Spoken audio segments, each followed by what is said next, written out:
rais wetu siku ya leo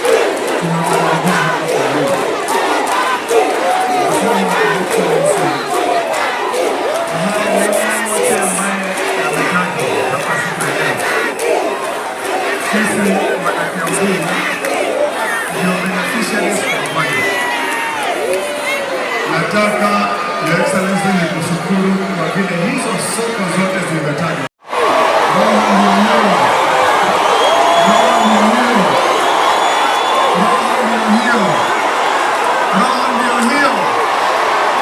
Kazi ndio hiyo. Asante, asante sana. Asanteni, asanteni kwa kuja kutoka basi. Eminence of Bishop wetu, wachungaji wote ambao tuko nao hapa siku ya leo,